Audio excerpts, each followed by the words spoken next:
Ibinalik ng San Miguel Beer itong si Jordan Adams. Pagkatapos ng 1 game lamang nitong si Sheldon Mack kung saan naka-score to ng 16 na puntos, ay nagdesisyon ng management na ibalik na itong si Jordan Adams. Pagkatapos manalo ng San Miguel doon sa game nila kontra dito sa Index, sinabi ni Coach George Gallet na kaya nila kinuha itong si Sheldon Mack ay dahil nahihirapan daw si Jordan Adams. Nagwardyahan itong sila Justin Brownlee at yung iba pang mga imports dahil ang laro daw nito ay mga guard at itong si Jordan Adams ay big man. Yun daw ang dahilan kung ba't nila kinuha itong si Sheldon Mack. Pero ngayon, 1 game pa lamang to si Sheldon Mack ay nagdesisyon si George Gallet na palitan na to ulit at ibalik naman ulit itong si Jordan Adams. So, ang tanong ngayon ng mga fans, ano nangyari doon sa dahilan ni Coach George Gallet na kaya niya pinalitan si Adams dahil mahina ito sa depensa? Kung mahina sa depensa si Adams, bakit niya ibabalik? So ito ngayon ang medyo magulo dito sa sitwasyon ng San Miguel. Pero base dito sa nakikita natin, mukhang ito si Jordan Adams okay lang naman daw na bumalik dito sa San Miguel Beer para maglaro. Hindi katulad nung nangyari kay Glenn Robinson III na sumama ang loob nung pinalitan siya ng Magnolia at hindi na bumalik. Ito si Jordan Adams daw ay maglalaro pa rin dito sa SMB. Ang tanong na lamang ay kung ano ba talaga ang sitwasyon dito. Dahil ito si Sheldon Mack, pwede pa rin niyang bumalik sa SMB kung gugustuhin ng management.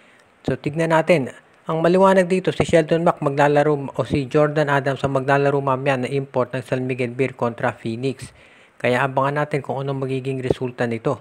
Kung sasama ba loob ni Adams dahil pinalitan siya o lalo siyang gaganahan na patunayan na tama ang naging desisyon ng management. Ang maliwanag dito, nababatikos ang coaching staff ng San Miguel, partikular na to si George Gallet, dahil ang lumalabas ay parang wala silang direksyon at hindi talaga malaman kung sino ang import na kanilang gagamitin ngayon. Sa ngayon, itong Barangay Ginebra ay sunod-sunod na ang panalo. Nakita na natin yan na maganda na talaga performance nila. Pero posible na magkaroon ng pagbabago dito at yung kanilang matagal ng shooting guard na si Bon Pesumal ay baka magpaalam na dito sa Gene Kings. Nakita natin na gumanda na ang rotation ni Coach Tim Cone at parang alam na niya kung sino ang gagamitin. At sa totoo lang talagang wala ng playing time itong si Bon Pesumal. Lalo na tandaan natin si Jeremiah Gray ay hindi pa nga naglalaro para sa Barangay Ginebra.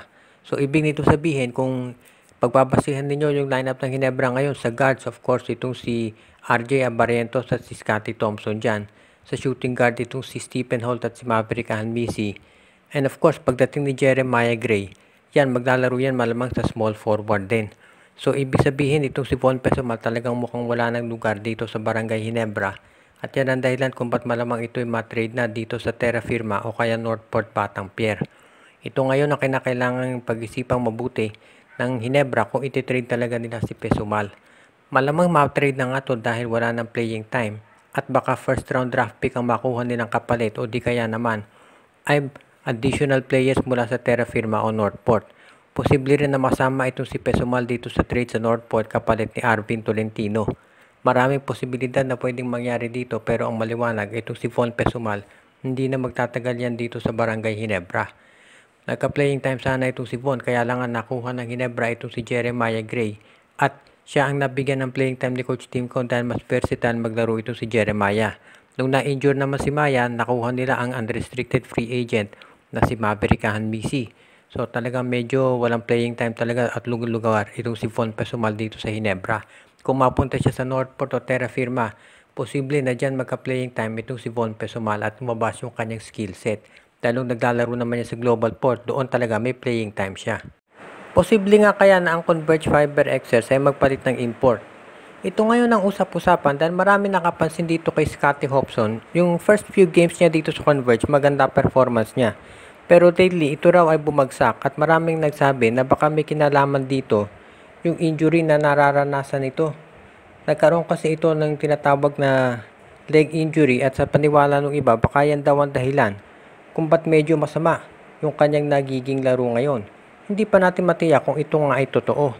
Dahil ayon naman dito kay Robinson, kay Hobson, ay wala naman daw siyang nararamdaman na injury. Pero tignan natin kung sakasakali. Dahil marami nakapansin, nag-iba na talaga yung laro nito. At posible na baka siya ay mapalitan.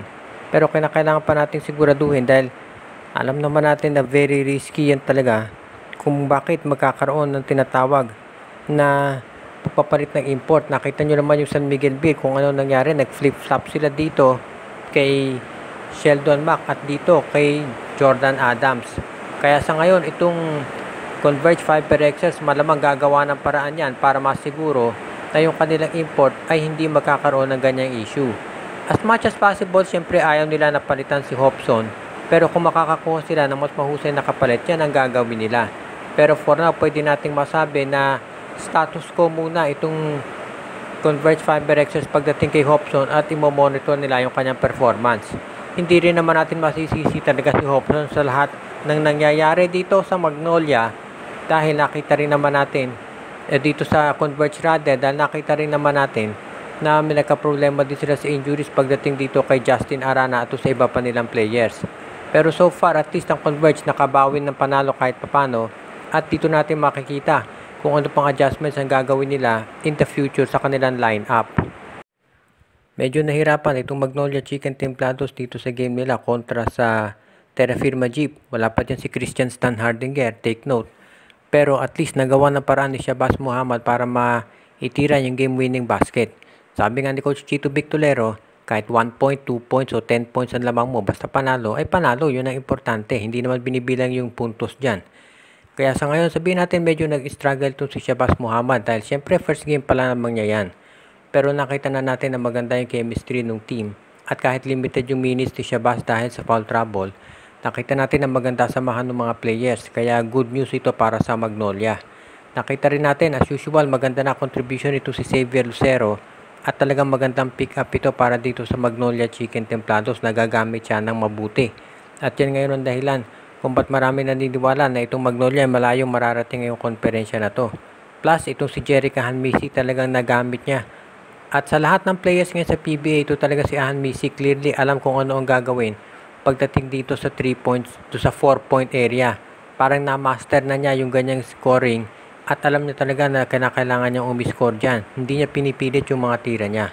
Kaya sa tingin ko maganda ang magagawa ng Magnolia dito lalo na kung ma-maintain nila yung momentum. Siyempre dahil ito ay isang import-laden conference, asahan natin na yung mga teams dyan pa rin magde-decide sa bandang huli. At yan ang dahilan kung bakit llamado ang mga teams katulad ng TNT at Barangay Ginebra dahil nandyan si Justin Brownlee at si Rondae Hollis Jefferson. So dito natin makikita ngayon kung ano ang pagbabago na pwedeng mangyari dito sa lineup ng Magnolia if ever. Pero sa ngayon mukhang kontento si Coach Chito Victolero sa ganitong sitwasyon. Kaya pwede nating masabi na masaya na itong lineup ng Magnolia at ito si Shabazz Muhammad. Very confident si Coach Chito na mas maganda pang ipapakita niyan sa mga susunod na games ng Magnolia Hotshots.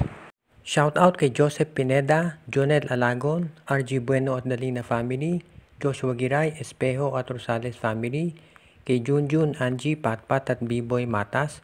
Pinabati din natin si Andrea, Alexis at Mitch Bagares, Lolito Kakayon, Jervin Gris, Michael D, Romeo Conchada, pati na rin si Edwin Carmona Jr., Alicia Garcia, Ireneo Salangsang, Malyari Mascarinas, Anthony Alon family, Katsakino Dukusin, at ang iba pa nating mga taga-subaybay katulad nila Enju, Dexter Domer, Jason Mendoza at ang iba pa.